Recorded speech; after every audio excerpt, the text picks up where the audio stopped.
No entiendo un concepto de historia sin una investigación previa, ¿no? Me ha costado mucho aceptar que el proceso de guión de una persona audiovisual, o sea, de una persona visual, mejor dicho, es distinto al de un guionista, ¿no? Porque si una historia eres capaz de convertirla en un discurso, eres capaz de dibujarla, ¿no? De hecho, nos decías que gracias a esa conversación el universo de Tierra Yerma se ha expandido, ¿no? Gustándome como me gusta el western, es un territorio donde la mujer siempre ha sido entendida como o prostituta o la mujer del héroe. Hay muy pocos referentes de mujeres dentro del western que tengan esta actitud como más empoderada o tal. ¿Cuál es la viñeta o la parte que más te costó y que más orgullosa estás del proyecto de la novela gráfica de Tierra Yerma? Hola, ¿qué tal? ¿Cómo estáis? Estamos un día más aquí en este podcast de Generación X con Carla Berrocal, aka Pintamonas, esta maravillosa autora de cómics, profesora, un montón de cosas, mujer del Renacimiento, como se dice ahora. Mujer orquesta. Mujer orquesta. Y nada, pues vamos a hablar con ella un poquito sobre sus proyectos y sobre cómo está su vida ahora mismo.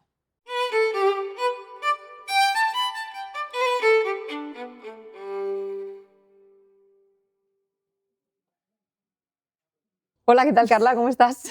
Pues muy bien, encantada de estar en el sueño húmedo de cualquier persona que le gusten los TVOs, que es una librería de cómics cerrada para ella sola. Solo para ti, para mí y para nuestro compi Jesús. Sí, una maravilla. ¿Qué tal? ¿Cómo estás? ¿Cómo te va todo? Bien, de momento bien. Estoy, como sabes, estoy haciendo la residencia de la Academia de Cine y estoy con eso y con un proyectillo más. De momento bien.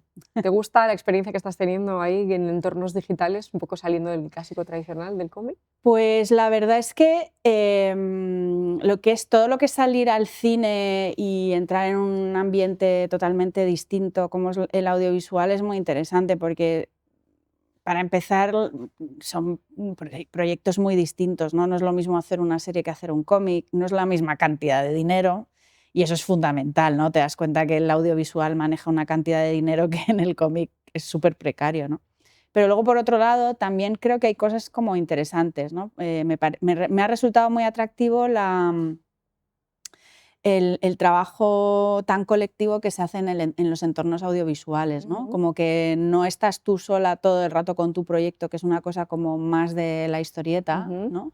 Sino que son procesos de trabajo muy colectivos, ¿no? Es verdad que luego el mérito se lo lleva el director, pero en realidad hay una aportación colectiva constante, ¿no? Y eso me ha resultado muy enriquecedor y me ha gustado mucho, ¿no? Y es verdad que no tienen, vamos, que son procesos muy distintos, pero todo lo que sea aprender, yo creo que está bien. Esto que dices es muy interesante porque yo lo he pensado también mucho, ¿no? Que en el cine siempre está como esta figura del director que está como muy endiosada, pero realmente tú ves los créditos de una película y es impresionante la cantidad de personas que están detrás realmente de una producción, ya sea animación o cine convencional. Entonces, bueno, pues quería hablar un poco de la soledad del dibujante, que creo que es un buen punto de partida, versus esta experiencia que estás teniendo, que es colectiva, que es como, ¿no? Me imagino como una oficina donde todos trabajáis un poco con un objetivo. Sí. ¿Y qué tal llevas la soledad del dibujo? ¿Te gusta? ¿Cómo? Porque ya llevas unos años dedicada a esto. Entonces... Es que es muy distinto, la verdad. A mí me alucina mucho todo lo que es la parte de la residencia, me ha alucinado mucho lo que es la parte de compartir tu historia con otras personas durante todo el proceso de la creación de una historia, ¿no? O sea, tú hablar con tu compañero y que tu compañero te diga, oye, pues esto no lo veo, esto me gusta o esto no. Y es muy diferente el planteamiento al cómic, como tradicionalmente yo he trabajado, que es de una forma absolutamente solitaria y sin ningún tipo de feedback, ¿no? Si hay algo que puedo echar de menos en el cómic es precisamente ese feedback, ¿no? Creo que esas aportaciones entre los compañeros enriquecen mucho la obra y la hacen crecer mucho, ¿no? Porque siempre piensan más y mejor varias cabezas en algo que una sola, ¿no? Por otro lado, y como bien sabes, porque tú también haces tus cosas, la batería social se me acaba enseguida. O sea, quiere decir que creo que soy una persona que necesita mucho el recogimiento y la soledad para procesar y para pensar mucho en lo que hace, y los procesos colectivos son agotadores también, ¿no? Entonces, Bueno, pues yo creo que es como que me voy a quedar con algunas cosas, ¿no? Sobre todo el tema del feedback, creo que es muy enriquecedor. Y también una cosa que creo que me ha ayudado mucho es oralizar y verbalizar tu historia, Ujú, ¿no? En el sentido de compartir lo que tienes en la cabeza pensado sobre tu historia con alguien y hacer el proceso de convertirlo en un discurso eh, con el que y entablar un diálogo con alguien sobre, o sea, forzarte a convertirlo en un diálogo, ¿no? ujú. Para ver si se entiende, si tiene sentido tu historia y para ver cómo se oraliza eso, ¿no? Porque si una historia eres capaz de convertirla en un discurso, eres capaz de dibujarla, ¿no? De hecho, nos decías que gracias a esa conversación el universo de Tierra Yerma se ha expandido, ¿no? Y se ha crecido muchísimo y que ahora estás como más a gusto, te sientes como más partícipe y más conforme con la forma que ha tomado fruto de ese proceso de externalizar, verbalizar Total. y recibir un feedback de lo que los demás también perciben sobre el universo de Tierra Total, Yerma, o ¿no? sea, para mí ha sido como, o sea, hay una de las ideas fundamentales para el desarrollo de lo que es la serie de animación que ha sido gracias a la idea de una compañera, o Ujú, sea, que no es una idea que haya obtenido yo estando 50 horas sola, sino de conversaciones con mis compañeras y compañeros, pues de repente llegas a la conclusión de que esa idea es buena y dices, joder, pues de aquí tengo un hilo para el que tirar, para el que generar la historia y tal, ¿no? ujú, Y a partir de ahí, pues se desarrolla toda la historia y hace crecer mucho más ese universo, que además yo siempre he pensado que se me ha quedado muy pequeño en lo que es la historieta, ujú. ¿no? Que al final el tema de convertirlo en una serie de animación ha hecho que haya que haber más tramas, más personajes, desarrollar más historias, darle más profundidad, ¿no? Que al final en un cómic, que es una de las cosas que más rabia te da como autora, siempre es el hecho de que es muy expansivo, ¿no? De que necesitas muchas páginas para contar algo, ¿no? Ujú, ujú. Algo con una profundidad muy concreta, ¿no? Y el espacio es más limitado, ¿no? Es verdad que el cine también tiene sus limitaciones, cuantas más, luego está el montaje, el corte, no sé qué tal, pero esos tipos de montaje, esas limitaciones de espacio y de profundidad, que sí que siento que el cómic tiene, igual el hecho de abstraerme y decir, bueno, voy a convertirlo en una serie y liberarme del espacio también de cuántas páginas va a ser, o sea, no pensar nada en el formato del libro, creo que me ha dado una libertad para afrontar la historia de una manera distinta y darle una amplitud y una profundidad que no me había planteado Ujú. si no llega a ser de esa manera, Claro, o sea, ¿sabes? porque no te ves limitada a una composición Eso de es, página, a sí, una decisión de cómo viñetar, sino sí, que de repente es el universo expandido en su máximo esplendor, ¿no? De, ostras, puedo utilizar un lenguaje diferente, ¿no? sí, total, ¿Te total. has sentido entonces cómoda adaptando a ese nuevo lenguaje? Me ha costado, ¿eh? O sea, creo que o sea, digamos que venir del cómic te da algunas ventajas, ¿no? Porque tienes la capacidad que todo el mundo, todos los guionistas que estamos en esa residencia siempre lo dicen, ¿no? De que tienes la capacidad de pensar de una forma muy visual que un guionista no tiene por qué Ujú, tener, ¿no? ujú, Porque el guionista piensa más en palabra que en imagen, ¿no? Entonces, hay esa ventaja. Luego hay otras desventajas, ¿no? Por ejemplo, me ha costado mucho aceptar que el proceso de guión de una persona audiovisual, o sea, de una persona visual, mejor dicho, es distinto al de un guionista. Y me ha costado, y a esa conclusión he llegado prácticamente antes de ayer. Quiero ujú, decir, el otro día veía unos vídeos de Miyazaki que él decía que él no se sentaba a escribir un guión, sino que dibujaba el guión. ujú, Y ese proceso creativo me sentí súper representada, porque yo la mayoría de las imágenes y de las historias que he generado para la serie se me han ocurrido dibujando, o ujú. sea, generando dibujos de la historia, pensando, no sé qué, pero de una forma mucho más visual, desde abocetar uno de los personajes y de repente pensar en algo concreto y apuntarlo, ¿no? Pero siempre desde una manera mucho más visual que el guionista, ¿no? Ujú. Y ha sido un proceso porque digamos que yo me estaba forzando mucho a seguir los procesos más canónicos del cine, ¿no? Del sentarte a escribir con tu tal, no sé qué tal. Y fue gracias también a la tutora que tengo, que es Elisa Puerta-Ubel, que es maravillosa, que me dijo, siéntate 2 horas y dibuja y escribe sin ningún tipo de censura, ¿no? Lo que se te ocurra lo vas dibujando y lo vas escribiendo. Y luego ya eso lo transformas en otra cosa, ¿no? Pero tu proceso es distinto al de un guionista. Tiene que ser tu proceso, ¿no? Claro. Aunque tengas referentes o puedas coger ejemplos, pero no necesariamente tiene que ser tu forma de proyectarlo. Ahora que decías lo de Hayao Miyazaki, quería preguntarte una de las cosas, un poco cuáles han sido tus referentes en el proceso creativo, no solamente en el proceso creativo en el cómic, sino ahora que también estás expuesta a estas nuevas narrativas, si te ha servido como alguna figura en particular de la cual hayas podido absorber como inspiración, como Total. aprenderte su rutina, porque no sé si a ti te interesa esto, pero por ejemplo, a mí un tema que me interesa mucho es cómo funciona la mente de este creador, ¿no? Sí, ¿Cuál es su a mí eso proceso? ¿A qué hora se levanta? Sí, sí. ¿Cómo come? ¿Va al gimnasio? O sea, no sé si eso te ha inspirado. Sí, me genera muchísima... Creo que al final La Tierra Yerma también habla de relato y de mito, ¿no? Creo que es algo que está... la creación del relato y la creación del mito. La creación del relato feminista, la generación de unos nuevos mitos, ¿no?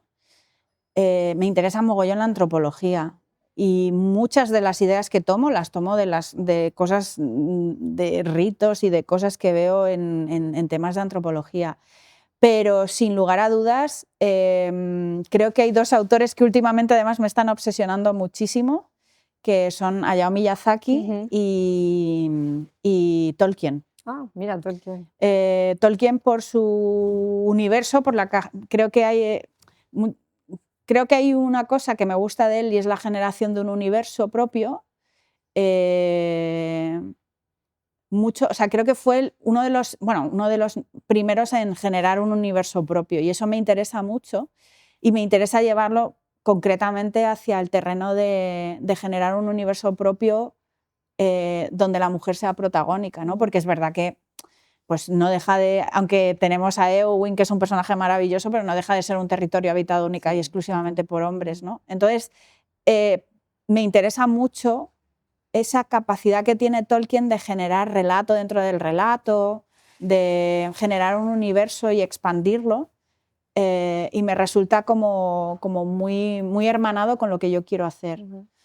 Es verdad que él tenía esta cosa de jugar con toda la mitología nórdica, ¿no? De jugar con un montón de referentes que parte de ciertas cosas que son mitológicas y que están en la realidad, pero lo lleva a un mundo totalmente distinto, lo mezcla con su interés con el cristianismo, bueno, en fin, todo este tipo de cosas. Y luego creo que otro gran referente está siendo Hayao Miyazaki porque me gustan mucho cómo crea los personajes.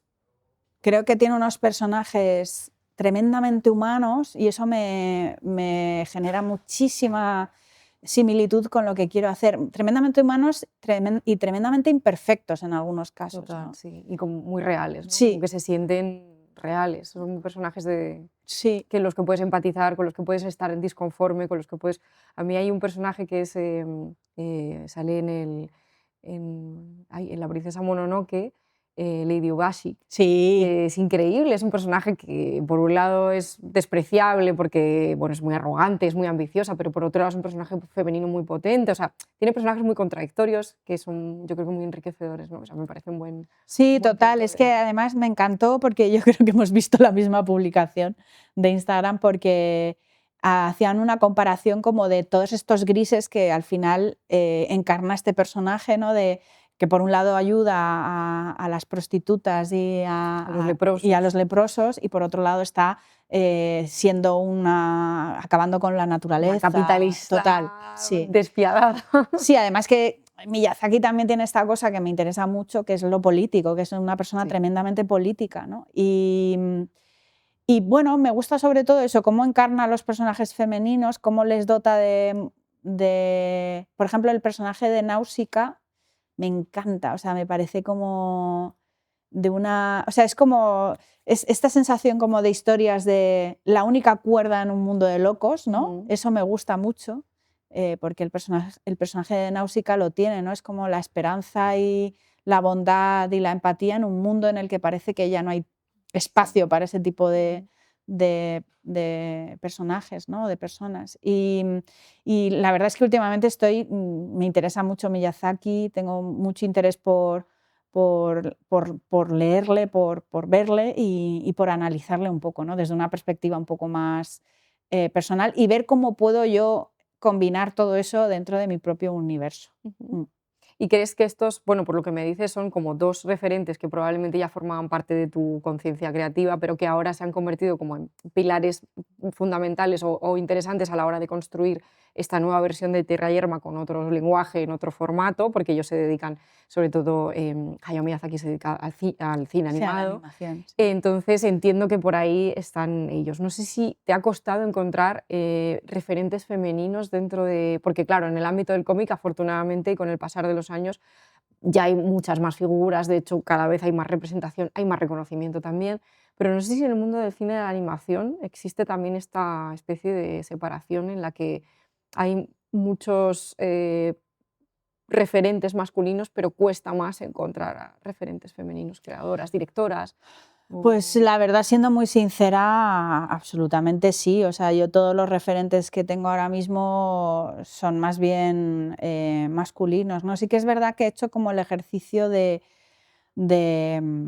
interesarme en perfiles de mujeres, por ejemplo, Almu Redondo, no sé si la conoces, que ha trabajado en Visions y en películas así como en primer nivel a nivel mundial. Es que no sé si lo voy a decir bien, Emile Trochet, ¿no? Lo ponemos aquí luego bien.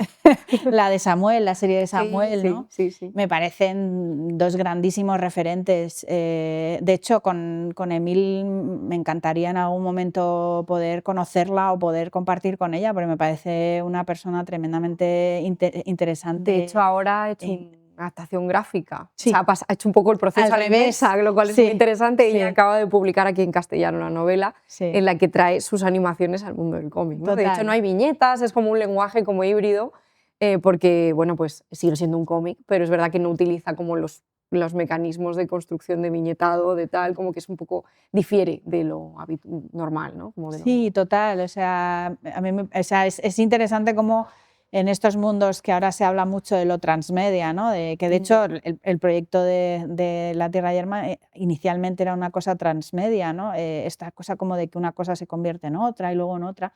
Creo que es una cosa más de nuestros tiempos. Yo creo que antes ni siquiera existía la palabra transmedia. Se hacía, pero no se llamaba así, ¿no?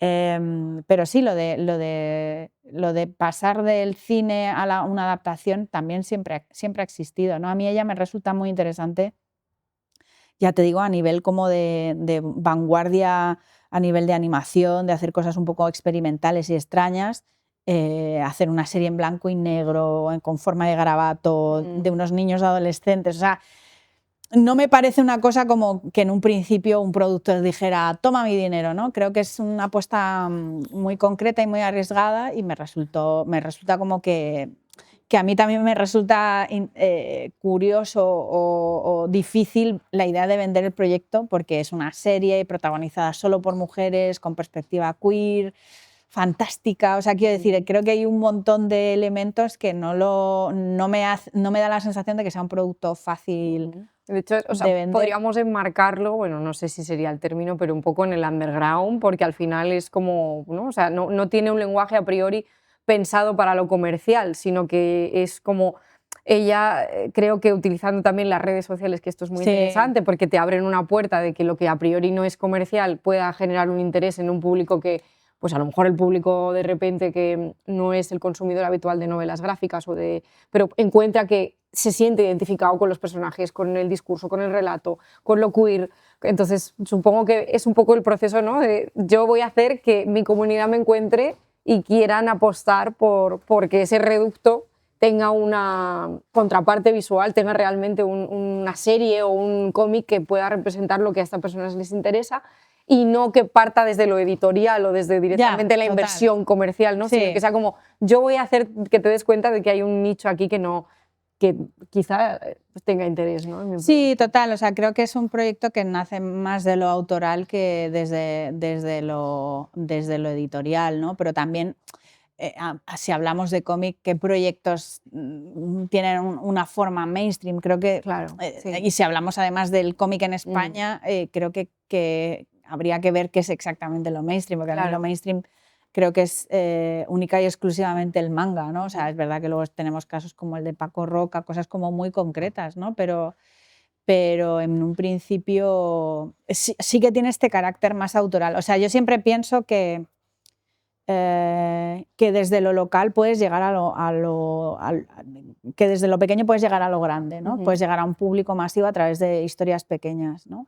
Y La Tierra Yerma también pretende ser algo. O sea, tú sabes que es un rollo muy folletín, que tenía un interés como muy pues de reflexionar sobre lo que consideramos la épica también y como de una creación de una nueva mitología, pero más desde el ejercicio local de contar mi paranoia de unas señoras en western en Salamanca, ¿no? Y eso convertirlo en algo general, universal, perdón, que no me salía.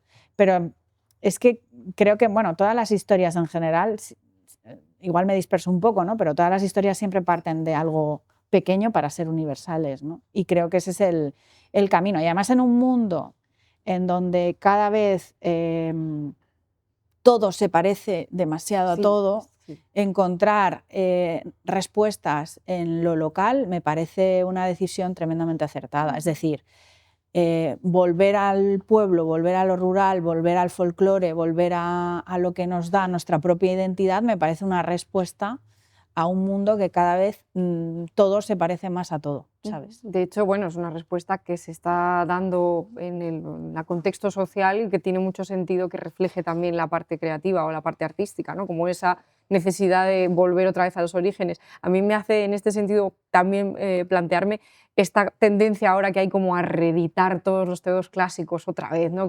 Todo es como volver al original, ¿no? A lo que fue como lo primigenio, ¿no? Como vamos a volver al origen y vamos a empezar de nuevo desde ahí, ¿no? De hecho, el otro día veía una viñeta en redes sociales que decía: estamos más preocupados de buscar una solución a la contaminación universal en Marte que de plantear cambiar el sistema bajo el cual vivimos y las dinámicas bajo las cuales producimos, cuando a priori eso es algo local, es algo más accesible que plantearnos irnos en una nave espacial a colonizar un planeta fuera de nuestro mundo, ¿no? Entonces, yo creo que volver un poco al origen es también, como tú decías, asentar como las bases y construir desde ahí otro relato, porque al final en Tierra Yerma partes precisamente desde un poco lo costumbrista o lo reconocido, pero generas, ¿no? Un western feminista con dos protagonistas que además son lesbianas, que tienen una relación amorosa que es conflictiva, que recuerda otra vez a los clásicos como Romeo y Julieta, pero que es una revisitación. O sea, es como que todo el tiempo es como volver, pero para romper y construir una nueva visión, ¿no? Y eso yo creo que es muy Sí, potente. total. Además que yo creo que hay una cosa, porque además de volver a lo local, estamos hablando también de, en mi caso creo que hay un interés muy grande por el folclore español, porque esto no me acuerdo quién lo decía o a quién se lo he oído, pero conocemos mejor los cuentos de los hermanos Grimm, que son cuentos alemanes medievales, que los cuentos folclóricos que hay en España. O sea, quiero decir, y hay muy poca, de hecho hay muy poca bibliografía sobre el cuento español, por ejemplo, ¿no? O sobre la mitología, sobre el folclore. Es verdad que, salvo casos muy excepcionales, quizás porque han tenido como buenas ventas, entiéndeme cuando digo esto, ¿no? Como que se han comercializado muy bien, como el caso de Galicia, ¿no? Todo el mundo en Galicia siempre tienes el típico librito en los souvenirs de mitología, mitos y leyendas de Galicia, ¿no? O de Euskadi. Es decir, creo que hay algunos entornos donde eso se ha trabajado porque va muy acorde a la idea de la identidad, ¿no? De la identidad nacional, ¿no? Pero en el caso de Castilla o de otras comunidades que tradicionalmente han sido más abandonadas, no existe. Entonces, a mí esta idea de recuperar el folclore en general me encanta, pero puestas a reivindicar el folclore y la identidad, me interesa mucho la identidad y el folclore castellano, quizás porque Madrid en cierto modo es Castilla. Está muy desvirtuada, pero sí. Está unida como al espíritu castellano, entonces de alguna manera es quizás lo más afín a lo que yo me puedo sentir, y me parece que es un folclore que apenas se ha recuperado, ¿no? Que hay muy poco, hay prácticamente nada, y entonces sí que me resultaba interesante mezclar estas cosas, ¿no? O sí que me resulta interesante mezclar estas cosas, ¿no? De por qué tengo que contar una historia de la mitología nórdica y de Thor, que es una persona que no me apela en absoluto, y no puedo contar la historias folclóricas de un territorio que sí que me apela, que es el más cercano. Además que Thor ya está súper visto, quiero decir, no sé, o sea, puestos a recuperar y a revisitar algo, qué mejor que revisitar tu propia identidad, ¿no? Y si además a través de eso puedes generar nuevos relatos o resignificarlos y llevarlos hacia otro lado, me resulta como súper interesante, ¿no? Y creo que es lo que hablábamos antes un poco también, creo que es la respuesta perfecta a un mundo en el que la identidad cada vez está más diluida, ¿no? Y que es súper necesario reivindicarlo, ¿no? Como que siempre hemos aspirado a ser Nueva York, y cuando ya lo somos nos estamos dando cuenta de que en el camino se han perdido cosas que pues los típicos bares cañís de toda la vida con su barra larga de mármol, ¿no? Sus vermús, toda esta cosa, todo este tema de lo identitario, de lo que le da la identidad a la propia ciudad, ¿no? Bueno, pues trasladar un poco ese mensaje, pero al cómic también, ¿no? Y a cualquier narrativa audiovisual. Creo que es que no me interesa ver una historia de corte policíaco ambientada en Nueva York, me interesa ver ese tipo de géneros ambientados en mi propia ciudad, ¿por qué no? Y una pregunta más sobre Tierra Yerma, que me la he hecho mucho, es ¿por qué elegiste el western? Es decir, como género un poco, porque yo lo que siento, que por supuesto tú eres la autora y eres la que me puede como quitar este velo, creo o pienso que puede haber elegido el western porque es tradicionalmente un género muy masculino del cine clásico y lo ha querido como revisitar, pero también he pensado, bueno, puede que sea porque Castilla es como, como una zona, como un desierto un poco, ¿no? Como más seca, como que no tiene como Galicia o Euskadi, que tienen como unas grandes bosques, y como que si revisitas de alguna manera lo tradicional, como que inevitablemente te vas a lo natural, al campo, a reconstruir esos paisajes. Pero claro, realmente como que me interesa saber cuál es el motivo por el que decidiste como coger el género del western. Si es que hay un motivo, simplemente es que te interesa, te gusta y... Pues yo creo que es un poco todas las cosas que has dicho a la vez, ¿no? Por un lado, creo que Castilla tiene esta cosa, esta identidad muy poco explorada de lo que entendemos por esta cosa castellana, ¿no? Que además yo creo que está un poco en el imaginario popular, ¿no? De el carácter así como para adentro y tal. Tiene mucho que ver, yo creo, con el western, ¿no? Y luego el paisaje. Yo me acuerdo muchas veces antes de hacer el cómic, de pasar con el AVE en el tren y tal, y ver todos esos campos amarillos y, no sé, kilómetros y kilómetros y kilómetros, y bueno, es como entrar en una llanura de Estados Unidos, ¿no? O sea, quiero decir, hay como ciertas similitudes, ¿no? Y luego, por otro lado, también porque, gustándome como me gusta el western, es un territorio donde la mujer siempre ha sido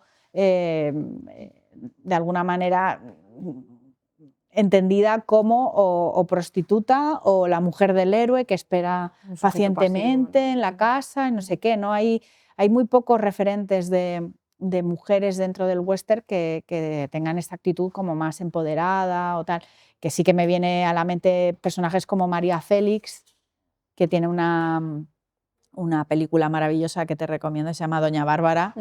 Y en general María Félix, el personaje de María Félix es como esta cosa como de mujer despechada, ¿no? Poderosa, vengativa, pero luego siempre acaba casada o reconciliada con eso, ¿no? Es como que ese tipo de personajes no pueden resistir por sí mismos, ¿no? Sino que siempre tienen que acabar de alguna manera sometidas, ¿no? En un contexto doméstico, ¿no? Eso Como de es. pronto otra vez, venga, vuelves O se enamora del héroe y al final decide casarse y entonces ya abandona todo este dolor o lo que sea, ¿no? Y yo dije, joder, con todas las cosas, todos los ingredientes tan interesantes que tiene de alguna manera el western, que son, pues eso, personajes solitarios, forajidos, o sea, como todos los márgenes, ¿no?, de una sociedad, porque al final era lo que había en esas tierras, eran personas que estaban en el margen, personas muy pobres, muy precarizadas, con sin ningún tipo de control ni de orden ni de civilización, ¿no? Entonces me interesaba mucho, ¿no? Creo que es como un sujeto muy atractivo sobre el que trabajar, ¿no? Y cómo convertir eso en una cosa, en un artefacto, como diría Elisa, en un artefacto, toda una cosa como a realizar, ¿no? O sea, un proyecto. un proyecto a realizar, sí, ¿no? En el sentido de que tienes ahí un montón de cosas que puedes convertir en otra cosa, ¿no? Y también el tema de, me interesaba mucho el tema de lo que se llama ahora los nuevos relatos, ¿no? Todo este rollo de replantear la epicidad, lo que consideramos por épico, la historia del héroe, ¿no? O sea, ¿por qué el héroe tiene que ser uno solo? ¿Por qué tiene que pasar por esto? ¿Por qué no puede ser otra cosa? Todo esto que se llaman nuevas narrativas, nuevos relatos, ¿no? Pues eso también de una forma inconsciente, porque ahora sí que se nombra, ¿no? Está además ahora como muy, muy en boga, ¿no?, el tema de las nuevas narraciones, nuevos relatos y tal. Pero en ese momento, cuando yo me planteaba La tierra yerma, lo que pensaba es cómo puedo yo sustituir este relato del héroe individual y que al final piensa única y exclusivamente en su propio triunfo, en algo más colectivo y transversal, ¿no?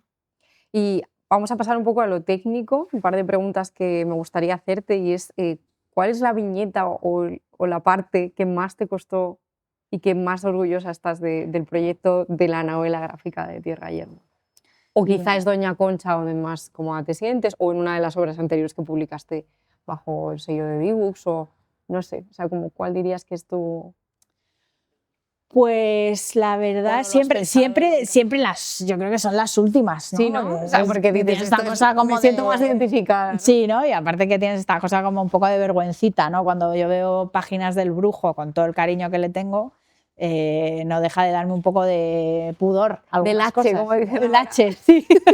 Me da el H, ¿no? Pero quizás, a ver, Doña Concha creo que es un TVO que va a envejecer bien, creo. Sí. Tengo esa sensación, no lo sé, porque es bastante como atemporal, creo, y eso me gusta. Y en el caso de La tierra yerma, si te soy muy sincera, me lo pasé tan bien haciendo, o sea, es verdad que lo único que sufrí fue por el tiempo, porque yo tenía la fecha de entrega y estaba agobiadísima con la fecha de entrega, pero te lo juro que yo llegaba a la mesa de dibujo y llegaba como, ay, hoy me toca dibujar caballos, hoy me toca dibujar, sufría, pues también sufría, hoy me toca dibujar a Isabel, qué bien, no sé qué tal, y era como una fiesta siempre, o sea, lo sufrí porque tuve que hacer 10 páginas a la semana, que es una barbaridad, para poder llegar a tiempo, pero me lo pasé súper bien. Y eso yo creo que es lo más importante, ¿sabes? Sí. Como de que disfrutes del proceso creativo. Cuando el proceso creativo lo sufres, ya la obra no va a ser tan buena, yo creo. No, yo creo que se nota, ¿no? Cuando te gusta hacer algo, de alguna manera está Lo aquí, proyectas, está ahí, se ve, no sé cómo, pero sí. se percibe. Sí, hay una cosa, yo lo hablaba con mi editor también, hay obras que se perciben con honestidad, ¿no? Es verdad que hay obras que se perciben como con este tufillo de, ay, quiero enseñarte lo inteligente y lo bien que dibujo, y hay obras que son un golpe de honestidad muy visceral, ¿no? A mí me recuerdo que me pasó con el de Natalia Velarde. Sí. Me pasó, ¿no? Fue como, joder, qué obra más honesta, ¿no? De hecho, Porque si ves los fanzines de Natalia Velarde y ves el cómic, ves perfectamente como que ella sigue con su... O sea, es ella, es su identidad, no hay una especie de performatividad porque estoy bajo el sello de una... O sea, yo eso al menos es algo que percibí, tuve oportunidad de preguntárselo y de alguna manera creo que se percibe como auténtico, como Total. honesto, es ella, ¿no? Eso es. Y eso creo que cuando se trabaja con honestidad se proyecta y la obra crece mucho. Entonces yo creo que cuando te enfrentas al proceso creativo, lo importante es que seas honesto o honesta con lo que estás haciendo y que digas, pues me lo voy a pasar bien, porque eso se proyecta. Y quizás de una forma un poco... Y creo que también hemos romantizado mucho los procesos creativos con tragedia o con sufrimiento. Creo que lo hemos romantizado mucho, ¿sabes? Esto de, "Oh, es que lo he pasado fatal, no puedo dormir". El escritor ¿no? alcohólico. Sí, esta ¿no? cosa, ¿no? Creo que está muy romantizada y me parece un error, ¿no? Esta cosa como Bukowski, ¿no? Como el autor atormentado y no sé qué, y que está como no sé cuánto, y es como, no tiene que ser así. O sea, a ti te imaginamos feliz con un café o algo, ¿no? Como ya llega el momento. Feliz, feliz, no sé. Es verdad, me lo paso bien, pero sí, me lo paso bien, me lo paso bien. Disfruto mucho, sobre todo en la parte de la documentación, de la investigación, creo que es lo más divertido. La Sí, parte porque tú tienes una parte muy de investigación antropológica. mogollón. Yo siempre digo que tú eres un poco antropóloga dentro del cómic, ¿no? Porque esto a priori puede parecer una historia como fantástica, tal, pero no, aquí, como hemos hablado, hay como mucho detrás y eso requiere, me imagino, una investigación y un proceso de documentación previo a ponerte a... Sí, a es que es empezar el más, siquiera. es el más divertido. O sea, yo no entiendo un concepto de historia sin una investigación previa, ¿no? Y creo que además en esa investigación la obra suele crecer mucho, ¿no? Y yo lo recomiendo. A mí es la parte que más me gusta. Igual sí que tengo esta cosa. De hecho, empecé a estudiar antropología. Lo que pasa es que yo no sirvo para las universidades, no sirvo. Pero sí que hay esta cosa como de investigación, de sumergirme, de ver historias, de estudiarlos. Por ejemplo, me acuerdo que me bajé un montón de artículos, me he leído libros sobre el western, ¿no? Ensayos, ¿no? De cómo se entiende el western. Y eso también es verdad que cuando tú haces una obra o cuando haces cualquier tipo de obra, ya no solamente cómic, cualquier tipo de obra, una pintura, lo que sea, si hay un proceso de investigación detrás, eso se nota. O sea, y eso el lector, igual que hablamos de la honestidad, hablamos de la investigación, del cariño y del peso con el que se hacen las cosas. Eso se traslada de una forma muy subconsciente a la lectora o al lector, ¿no? Y creo que eso es un proceso interesante porque le da peso. Y tú sabes qué obras son superficiales y qué obras son sesudas o por lo menos han tenido un proceso un poco más sesudo de una elaboración un poco más consistente, ¿no? Y creo que es coherente con el ejercicio de honestidad del que hablábamos, ¿no? Para Sí, poder ofrecer un relato que tenga cierta coherencia y que sí. pueda ser de alguna manera tener una justificación divulgativa, incluso dependiendo de la obra, pues está muy bien saber que el autor o la autora detrás hay una preocupación genuina por comprender de aquello de lo que está hablando, ¿no? Sí, por ejemplo, en mi caso también hay mucha sensación como de... o sea, hay como un interés incluso por responderme a mí misma preguntas. O sea, creo que va más allá o sea, no piensas tanto en el lector o la lectora como en responder tus propias preguntas, ¿no? Yo siempre digo que los procesos creativos o las historias, cuando tenemos ganas de dibujar una historia es porque nos obsesionamos y tenemos que buscar o sea, respuestas a unas preguntas que nos hacemos, ¿no? Y en esos procesos también se aprende mucho. O sea, quiero decir, a mí no me interesa contar la historia del héroe normal. Se ha contado ya de 200 millones de maneras. No me aporta absolutamente nada. O sea, igual hay una historia que me resulta más original o incluso que me gusta. O sea, yo sigo viendo, yo qué sé, pues El Señor de los Anillos no deja de ser una historia de héroes también, o Star Wars también tiene su propio mundo, su propia fantasía, su propia historia del héroe. Pero quiero decir, son historias que se han escrito ya hace muchos años y sobre todo si hablamos de búsqueda de nuevas formas de contar las cosas, creo que eso pasa por cuestionar las historias que ya nos han contado, ¿no? Entonces es como, ¿cómo puedo contar yo una historia de una forma distinta, diferente y que cuestione algunos de los dilemas morales importantes en los que yo me enfrento en mi día a día, o sea, que sea también una cuestión política, ¿no? Ujú. O sea, yo no entiendo la creación si no hay política, en el sentido de, no significa que yo tenga que contar una historia del Che Guevara, sino que dentro de mi propio mundo de fantasía se cuestionen o se planteen principios de una intensidad moral Ujú. interesante, Ujú. ¿no? Ujú. Yo sigo pensando, aunque sea muy reiterativo, pues que es también una forma de ese ejercicio de honestidad, ¿no? Si yo tengo Sí, cierta enfoque de la realidad, que creo y quiero como autora que sea inevitable que se refleje, de hecho no es que sea inevitable, sino que precisamente busco que se refleje en la historia, a pesar de que aparentemente pues, pueda parecer que es simplemente una biografía o que es un relato fantástico, pero realmente estoy hablando de muchas cosas, ¿no? Yo traigo aquí a la palestra una cosa que a priori creo que puede parecer muy infantiloide, pero Steven Universe, que es una serie me como encanta, genial, a priori fantástica. tú la ves bajo el foco general y es como, bueno, pues ya está, es una serie de animación, hay mucho colorín, no, pero tú conoces a la autora, conoces lo que hay detrás y dices, no, claramente Steven Universe es una reivindicación de colores, ¿no? De la diversidad, bueno, muy emocional, muy intensa, con mucha profundidad de obra, realmente la creación de los personajes también tiene mucho.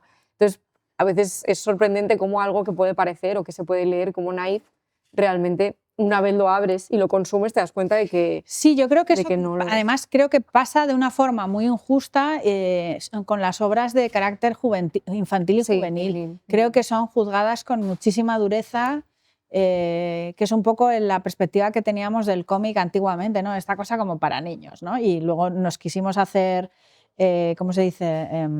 Novela gráfica, Es ¿no? Para verdad, sí, sí, sentirnos sí. importantes y que no nos asociaran a los niños, Total. cuando el carácter de un niño, las historias de niños son absolutamente maravillosas, ¿no? O sea, yo reivindico mucho, por ejemplo, a Michael Ende, ¿no? Que es una Ujú, persona en la que sus historias hacían unas críticas al capitalismo que yo no he ujú, visto en ningún cómic ni en ningún libro para adultos. ¿Sabes ujú. lo que te quiero decir? O sea, bueno, sí, en teoría King Kong de Despentes, ¿no? Sí. Pero entiéndeme joder, además como desde una perspectiva como muy atractiva, ¿no? Porque te lo cuenta como un relato, como una historia dentro de la propia historia, ¿no? Toda esta cosa como de la historia interminable, ¿no? De tal, no sé qué, y de repente te das cuenta de que no, de que es una historia absolutamente de la tiranía, ¿no? De Ujú. la creatividad como tiranía, o por ejemplo la de Momo con el tema del tiempo y Sí. del capitalismo, ¿no? O sea, quiero decir, que al final creo que juzgamos desde lo adulto con muchísima dureza las historias de niños y jóvenes, y creo que en realidad eh, hay un plantel de autores muy interesantes que han planteado cosas, además, con un lenguaje mucho más complejo, porque tiene que entenderlo todo el mundo, ¿no? Tienen que Ujú, entenderlo todos los niños. ujú. Y si también mola porque es como, y si no lo entienden todo, tampoco pasa nada porque ya lo entenderán, Ujú, ¿no? O sea, porque efectivamente, ya de adulto eso es muy bonito. te puedes aproximar otra vez a la obra y la puedes volver a leer y dices, ostras, menudo gol me ha metido Michael Ende aquí, ¿no? O sea, que igual no lo había Yo visto, en ¿no? este sentido reivindico mucho también la obra de Lemony Snicket, que es un Ah, seudónimo que sí. utiliza el escritor, porque yo lo leía de pequeña y él tiene esta forma de tratar a los niños como adultos en una obra en la que todos los adultos tratan a los niños como estúpidos. Ya. Es decir, él es el narrador tramposo que te pone a ti en la posición contraria a la que tú ves que precisamente es el origen de todos los problemas de esos niños, ¿no? Que es que nadie les toma en serio, nadie les respeta, nadie les escucha. Claro. Entonces, cuando yo me acerqué de mayor a esa obra, fue brutal para mí y me entré unas ganas de llorar de, joder, claro, es que este hombre a mí me ha dado una herramienta súper poderosa sin yo ser consciente de que me la Claro. estaba dando. Soy consciente ahora que soy adulta, pero cuando la estaba consumiendo lo estaba absorbiendo de forma pasiva, ¿no? Claro, y eso también es lo maravilloso de la cultura, ¿no? La capacidad que tiene de hacernos reflexionar y de cambiarnos, ¿no? Ujú, Como sujetos, ¿no? A mí me parece que somos demasiado duros y tratamos muy mal, en general, la literatura infantil y juvenil. ujú. Pero bueno, creo que, ya te digo, Michael Ende también es un gran referente, por ejemplo, para Ujú, mí. ujú. Bueno, y ya para terminar, te quiero hacer una preguntita. No sé si nos puedes contar algo, aparte de este proyecto maravilloso en el que estás trabajando, que es la adaptación al cine de animación, ¿Alguna cosa que nos estés ahí, que nos puedas contar, que estés preparando? No sé si se puede, que estás haciendo alguna cosa. Pues estoy haciendo una historia, bueno, en verano empiezo con ella, Vale. ahora está como en fase de guión, pero el guión no es mío, es de una escritora. No voy a revelar todavía el nombre porque me gusta hacer clickbait y me gusta hacerme la misteriosa, que no soy nada misteriosa yo, pero bueno. Y bueno, es una historia ambientada en Inglaterra, en la época eduardiana y con muchas bolleras. Wow. Y mucha sangre también. Wow. Mucho, Dentrísimo ya. así como todo muy oscurete. ¿Alguna obra que hayas leído este año que creas que todos tenemos que leer? ¿Alguna recomendación así de cómic? Pues mira, de lo que llevamos de año me he leído el de... ay, no me va a salir. Kaiser. Vale. ¿Cómo se llama el libro? Es que no me sale el nombre. Espera, lo buscamos. Marta Kaiser se llama. Ah, el de La fábrica de papel. La fábrica de papel. Sí. Me gustó mucho. Tengo que decir que me ha gustado mucho. Y luego también, claro, es que me los he leído porque tengo esta ventaja de que como soy autora, pues hay veces que me piden las frases de estas las frases estas del horror, esas me las piden a mí. Entonces, las de la faja, ¿no? Las de la faja, solo. Entonces, me he leído, bueno, y por circunstancias también de la vivir, de que ya sabes que colaboro en la tertulia de la SER, bueno, pues me leí el de Marta Kaiser y me encantó. Y luego el de Teresa, no me va a salir el apellido, joder. El de una pareja, historia de una pareja, ¿no? Sí. ¿Cómo se llama? Una pareja, bueno, que es la historia de sus padres. Es la historia de sus padres, Me divirtió mucho.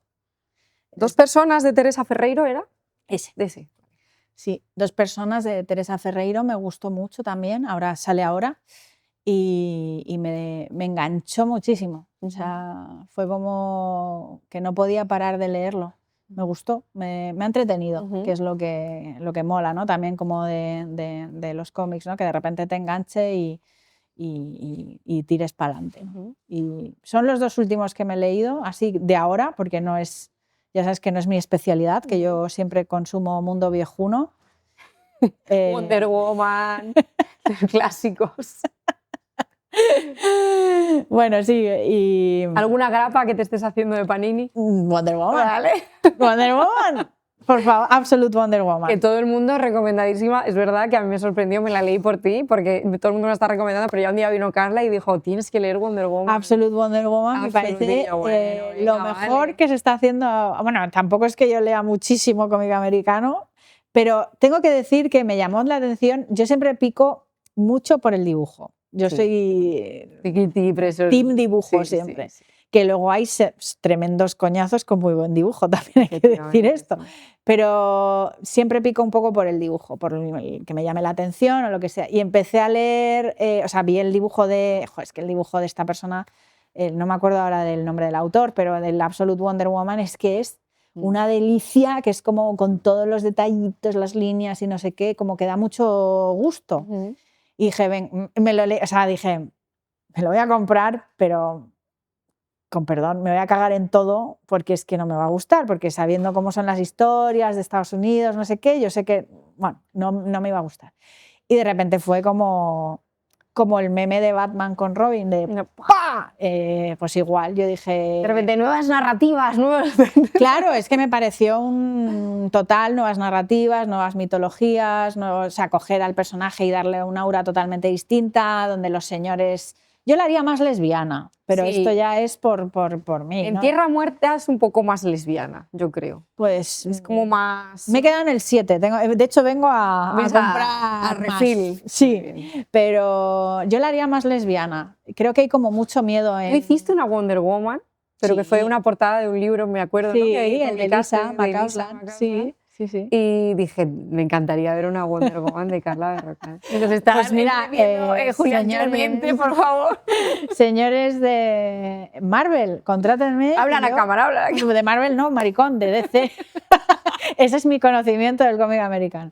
Señores de DC, por favor, contrátenme. Les voy a hacer una Wonder Woman maravillosa. Con esta estética. Con esta estética. Ah, Yo pero la que compraría toda. noticia, que sale en Estados Unidos. ¡Guau! Lo edita. ¿Quién lo edita? Fantagraphics. Fantagraphics, ni más ni menos. Sí. Qué guay. Así que Felicidades. muy contenta, muy contenta. ¿Cuándo sale? En verano del 2027, para el orgullo. Muy bien. Qué guay. Así que muy Pues bien. nada, Carla, un placerazo volver a hablar contigo, que ya hicimos una primera entrevista que nunca vio la luz, pero Eso. bueno, ahí te he preguntado otras cosas. Me puedes, igual me puedes, ¿cómo se dice? Me puedes Hacer una tesis hacer del blackmail, ¿no? Me Como puedes lo de hacer. Billie Eilish, que le hacen una entrevista todos los años y va saliendo las mismas preguntas. O también me puedes hacer, porque también creo que alguna barbaridad diría. Bueno, o algo sea, habrá, algo habrá. Se puede sacar me ahí un puedes clip de pronto. chantajear o algo. No, para nada. Pues muchísimas gracias por pasar este ratito con nosotras. Nada, Ha sido hombre, un placer. un gusto. Y nada, muchas ganas de ver la serie. Un placer. Y que Placerazo. compréis TVOs. Aquí nos vemos. Eso. Adiós. Adiós.